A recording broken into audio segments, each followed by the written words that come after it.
গল্পটা আমাদের পাঠিয়েছে আসানসোল থেকে সাথী। সাথীর এটা নিজের পাশের বাড়ির দাদার সঙ্গে হয়ে যাওয়া একটা ঘটনা, ঠিক আছে? মোটামুটি বছর 5-6 আগের ঘটনা সাথী আমাকে বললো। আচ্ছা। তখন ওর দাদা, পাশের বাড়ির যে দাদা আর কি, অনুপদার তখন নতুন নতুন বিয়ে হয়েছে। নতুন বউয়ের গায়ে তখনও নতুন বউয়ের গন্ধ, যেটা আমরা বলি যে প্রথম মাসখানেক সাবধানে থাকবে, চুল ছেড়ে রাখবে না, কোথাও চুল ফেলবে না, চুল আসছে, যাই হোক। তো তখন অনুপদার বিয়ে সবে হয়েছে, তারা অষ্টমঙ্গলা করে, পাশেই তার শ্বশুরবাড়ি, অষ্টমঙ্গলা করে ফিরছে। মানে আসানসোলের শ্বশুরবাড়ি? আসানসোলের শ্বশুরবাড়ি। আচ্ছা আচ্ছা। জাস্ট মিনিট 5-6 ডিস্টেন্স, তার শ্বশুরবাড়ি আর বাপের বাড়ির মধ্যে মেয়েটির 5 মিনিটের ডিস্টেন্স। আচ্ছা আচ্ছা। তো এবার অষ্টমঙ্গলা করে সে ফিরছে রাত্রেবেলা, মানে সন্ধ্যের দিকে আর কি, রাতও ঠিক না, সন্ধ্যের দিকে ফিরছে। তো ওদের বাড়িতে ঢোকার, মেন রোড থেকে বাড়িতে ঢোকার দুটো রাস্তা, পাশাপাশি দুটো রাস্তা। একটা চলতি রাস্তা, যেটা সবাই নেয়, আর একটা মোটামুটি লোকে পারতপক্ষে ওটাকে অ্যাভয়েড করে। তার কারণ হচ্ছে যে কোনো এক সময় আগে নাকি ওইখানে একটা, মানে সে গাছটা এখন আছে, একটা বিশাল বড় অশ্বত্থ গাছ আছে, এবং তার নিচে নাকি তন্ত্র সাধনা, জিন চর্চা এগুলো হতো। এখন সেসব হয় না, তবে তোমার পরবর্তীতে এখানে আর কি মাথার খুলি, মানে কঙ্কালের মাথার খুলি, হাড়, হ্যানা ত্যানা এগুলো পাওয়া গেছে, এবং সবাই একটা ধারণা করেছে যে নিশ্চয়ই পূর্বে এরকম কিছু এখানে হতো, তন্ত্র সাধনা বা জিন চর্চা, যার জন্য ওগুলো রয়েছে।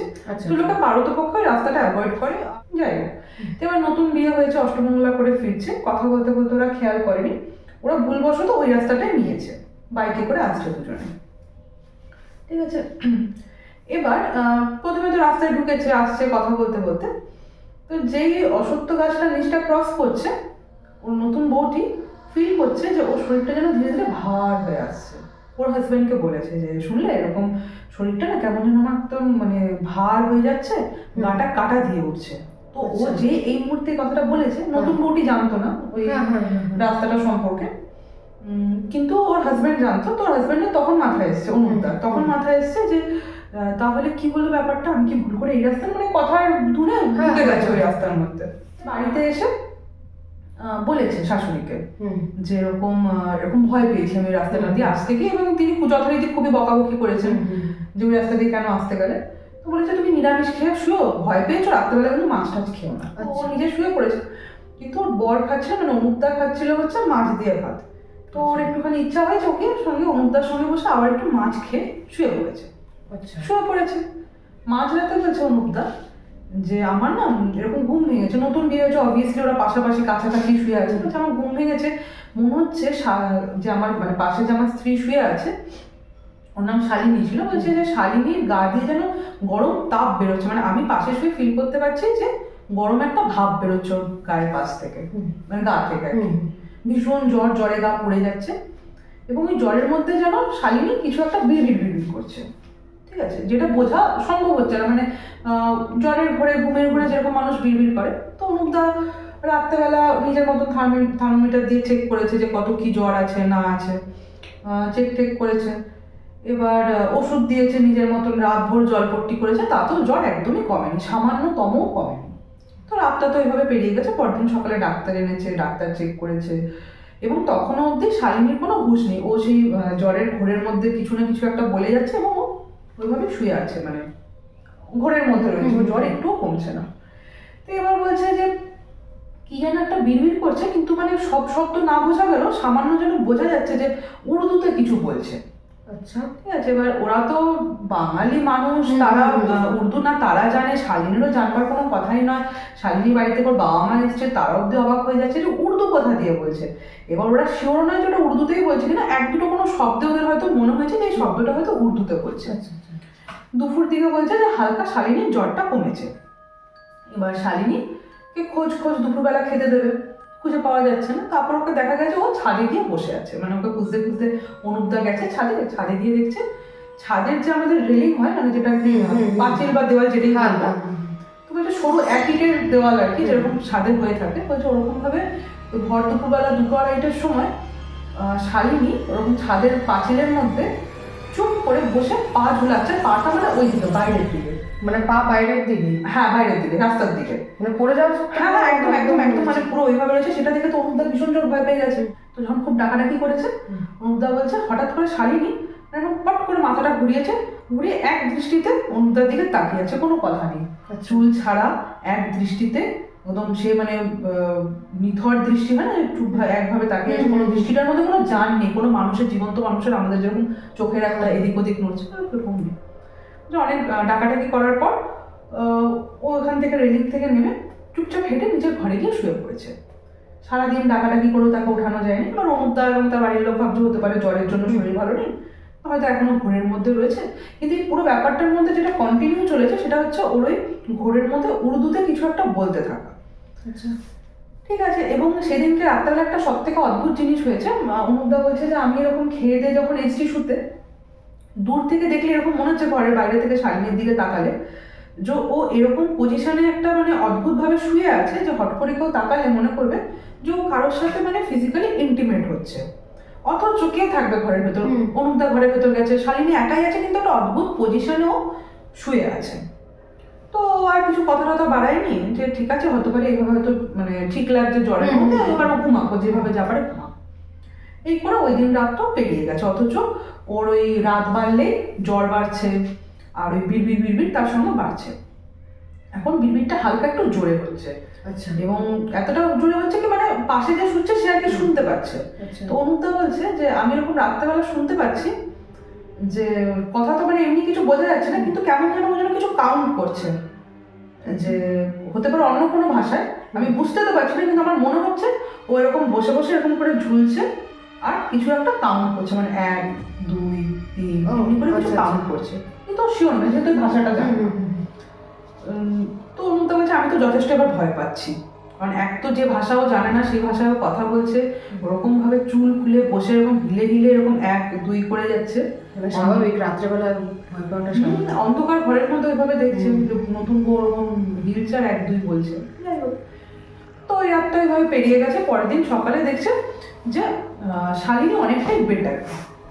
বেটার মানে ঘর থেকে বেরিয়ে বসে আছে, কারোর সাথে কথা টথা বলছে এরকম না, কিন্তু ও চুপচাপ বসে আছে।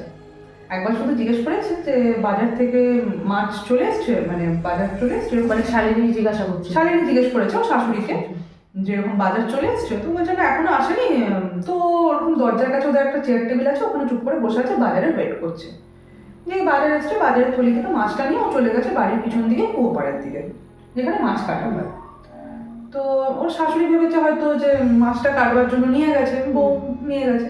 তো উনি জাস্ট বলবার জন্য গেছে যে তোমার তো এখন সবেই বিয়ে হয়েছে, নতুন বিয়ে হয়েছে, তোমার এখনই কাজ টাজ করবার দরকার নেই। ওটা বলার জন্য ও পেছন পেছন ওর শাশুড়ি গেছে, গিয়ে দেখছো কুয়ো পাড়টাতে বসে আছে, যেখানটা মাছটা কাটা হয় সেখানেও বসে আছে, পেছন দিক ঘুরে বসে আছে। উনি ভাবলেন হয়তো মাছ কাটা শুরু করে দিয়েছে। তো উনি এরকম ভাবে এই দিক দিয়ে মানে পেছন থেকে এসে এরকম ভাবে সামনে দাঁড়িয়ে দেখছে। বলছে উনি দেখে এত জোর চিৎকার করেছে, বাড়িতে ওদের ওই মুহূর্তে একজন ওর বাবারই আর কি মানে শালিনীর শ্বশুর মশাই একজন বন্ধু ছিলেন, যিনি আর কি হয় না যে পুজো আর্চা করেন, একটু তন্ত্র মন্ত্র সাধনা করেন, সেই বেণী মাধব কাকু বাড়িতে উপস্থিত ছিলেন। তো বেণী মাধব কাকু এই শাশুড়ির চিৎকার শুনে ছুটে এসছে যে কি হয়েছে দেখবার। বেণী মাধব কাকু এসে দেখছে যে শাশুড়ি তো মানে সেন্সলেস হয়ে গেছে চিৎকার করে, আর শালিনী বসে কাঁচা কাঁচা মাছ খাচ্ছে, মানে একদম কাঁচা মাছ যেটা বাজার থেকে এসছে ওটাকে বসে এরকম ভাবে ধরে ধরে কাঁচা মাছটা ধরে ধরে খাচ্ছে, আর ও শাশুড়ি যে পাশে পড়ে আছে ও কোনো হুঁশ নেই। বেণী মাধব কাকু যেহেতু এইসব নিয়ে একটু তন্ত্র নিয়ে চর্চা করতেন, জীব চর্চা করতেন, তো ওনার একটা ধারণা হয়েছে যে কি হয়ে হতে পারে নতুন বউয়ের সাথে। তো উনি বলেছেন মানে ওর শাশুড়িকে উঠিয়ে টুটিয়ে বা বাকি লোকদেরকে ডেকে একটু সুস্থ করিয়ে যে তোমরা শালিনীকে নিয়ে পরিষ্কারভাবে আমার কাছে নিয়ে আসো, পরিষ্কারভাবে মানে শুদ্ধ করে স্নান ধান করিয়ে পরিষ্কার জামা কাপড় পরিয়ে আমার বাড়িতে নিয়ে আসো, আমি দেখি কি হয়েছে। কারণ আমি আসনে না বসলে, মায়ের সামনে না বসলে আমি পারবো না। উনি মা কালীর সাধক ছিলেন। তো ওকে তো নিয়ে যাওয়ার চেষ্টা চলেছে শালিনীকে। সাথী মানে যে কি তার পাশের বাড়ি গল্প করছে, সাথী বলছে যে আমরা 4 5 জন মিলেও সেই নতুন বৌদিকে নিয়ে যেতে পারছি না, তার গায়ে যেন একটা অস্বাভাবিক দৈত্যের মতন শক্তি হয়ে গেছে, তাকে টেনে নিয়ে যাওয়া যাচ্ছে না। কোনো রকমে তাকে নিয়ে যাওয়া হয়েছে এখানে। এবং যখন ওরা যাচ্ছে তখন মানে ওরা বাইরে থেকে শুনতে পাচ্ছে যে ওই বেণী মাধব কাকু তার আসনে বসে জোরে চণ্ডী পাঠ করছে, যেরকম আর কি উনি করেন। তো হচ্ছে কোনোভাবে তো ওকে কোনো রকমে ঢোকানো হয়েছে শালিনীকে।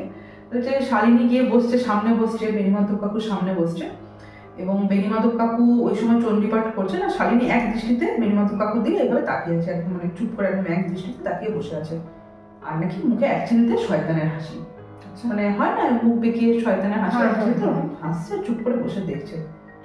বলছে চণ্ডীমঠ পাঠ করতে করতে করতে করতে হঠাৎ করে বেণুমাধব কাকু এরকম করে বিস্ফোরিত চোখে এরকম উপর দিকে তাকালো, তাকে 2 সেকেন্ডের মতো মাটিতে লুটিয়ে পড়লে এবং হসপিটাল নিয়ে যেতে যেতে নিয়ে গিয়ে জানা গেছে যে উনি ওখানে ওই মুহূর্তে ওখানেই স্পট ডেড। হ্যাঁ। যাই হোক, ডাক্তার তো হার্ট ফেল বলে দিয়েছেন। হুম। তো এই ইতিমধ্যে আর কি পাড়ার মধ্যে খবরটা চালু হয়ে গেছে যে এরকম হয়েছে, নতুন বউয়ের সাথে এরকম হয়েছে। তো তাদের মধ্যে কেউ একজন এসে ওদেরকে বলেছে আর কি পুরো ব্যাপারটা দেখে, যে তোমরা নিয়ে যাও ওকে এরকম রানীগঞ্জে, এই আসানসোলের পাশে রানীগঞ্জে কোনো এক পীর আছেন যিনি নাকি এগুলো মানে এইসব কাজ আর কি করেন, জানেন।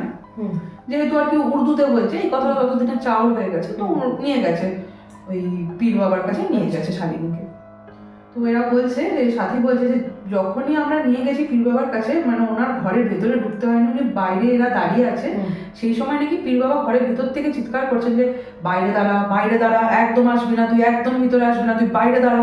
এই বলতে বলতে ওই পীর বাবা বাইরে বেরিয়ে এসেছেন। বাইরে বেরিয়ে এসে উনি নাকি কিছুক্ষণ সময় শালিনী চোখের দিকে এক দৃষ্টিতে তাকিয়ে থেকে চোখ বন্ধ করে নিজের মতন করে কিছু বোঝার চেষ্টা করে উনি বলেছেন যে একে নিয়ে যান, এ আমার কাজ না। তো ওরা বলছে যে অনেক আসামি আপনার কাছে এসছে। তো ওই পীর বাবা বলছে যে অনেক আসামি আসলেও কিচ্ছু করার নেই, ওকে যে ধরেছে সে আমার থেকে অনেক বেশি শক্তি রাখে, তাকে ছাড়ানো আমার পক্ষে সম্ভবই না, কারণ যে ধরেছে সে কামবাসনা নিয়ে ধরেছে, এই শরীর সে সহজে ছেড়ে যাবে না। ওরা তো প্রথমে বুঝতে পারছে না, বলছে এটা কিরকম কথা, কে ধরেছে, কি হয়েছে। উনি তারপর বুঝিয়ে বলেছেন নিজের মতো করে, এবং সেই পুরো সময়টা শালিনী বাইরে বসে একা একাই হেসে গেছে নিজের মতন করে, আর একটা একটা করে নাকি ওই মুহূর্তে চুল ছিঁড়ছে আর এই নিজের মতন কিছু কাউন্টডাউন চালাচ্ছে। যাই হোক, তো সেই মুহূর্তে ওই পীর বাবা আর কি এদেরকে বুঝিয়েছে যে ওকে যে জিন ধরেছে সে কামবাসনা নিয়ে ধরেছে, সেই সহজে শরীর ছাড়বে না, কারণ তার প্রয়োজন, শালিনীর শরীরটার তার প্রয়োজন। আচ্ছা। তো তিনি রাজি না হয়, ওরা বাধ্য হয়ে এক প্রকার শালিনীকে নিয়ে চলে আসে। এবং পরবর্তীতে ও বাপের বাড়িতেই থাকতো, শ্বশুর বাড়িতে তো আর মানে যায়নি বা নিয়ে যায়নি, যেটাই হোক বাপের বাড়িতে থাকতো। এবং শালিনীর বাবা মা অনেক রকম চেষ্টা করেছে, হাজব্যান্ডও চেষ্টা করেছে অন্যান্য আরও কোথাও নিয়ে যাওয়া, মেডিকেল সায়েন্সের সাহায্য নেওয়া, যে যদি কোনো মানসিক সমস্যা থেকে এরকম হচ্ছে, অনেক সময় তো হয় অনেক রকম হয়, এরকম অনেক মানসিক সমস্যা হয়। তো ওরা অনেক রকমই চেষ্টা করেছে, সব রকমই চেষ্টা করেছে, কোনোতেই কিছু করে ওকে সারিয়ে তোলা সম্ভব হয়নি।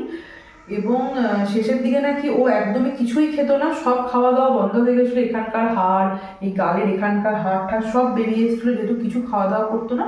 যেটা সব থেকে অদ্ভুত ছিল ব্যাপারটা, যে ওর বাবা মা আর কি বলেছে, পরে জানিয়েছে অনুপদাকে, বা অনুপদা অনেক সময় দেখে এসেছে যে দিনে একাধিকবার এবং প্রচুরবার নাকি শালিনীকে এরকম পজিশনে দেখা যেত ঘরের অন্ধকার ঘরের মধ্যে, নিজেই বসে থাকতো বা শুয়ে থাকতো, যাই করতো, যে দেখলে তোমার হয়তো মনে হবে যে ও কারোর সাথে শারীরিক সম্পর্কে লিপ্ত হয়ে আছে, অথচ ঘরে কেউ নেই, কিন্তু ওরকম পজিশনে রয়েছে বসে বা শুয়ে, যেটা বা ওর চোখে মুখের অঙ্গভঙ্গি হোক বা ওর ওই মুহূর্তে কোনো কামোত্তেজক শব্দ হোক, যেরকমই যা করছে তাতে আপাত দৃষ্টিতে দেখলে মনে হবে যেন অদৃশ্য কারোর সাথেও শারীরিক কোনো সম্পর্কে লিপ্ত হয়ে আছে, এবং ও কাকুতি মিনতি করছে ওকে ছেড়ে দেওয়ার জন্য, যেন ব্যাপারটা যেন ইচ্ছার বিরুদ্ধেই ওর সাথে হচ্ছে, অথচ ও আটকাবার মতন কোনো উপায় ওর কাছে নেই।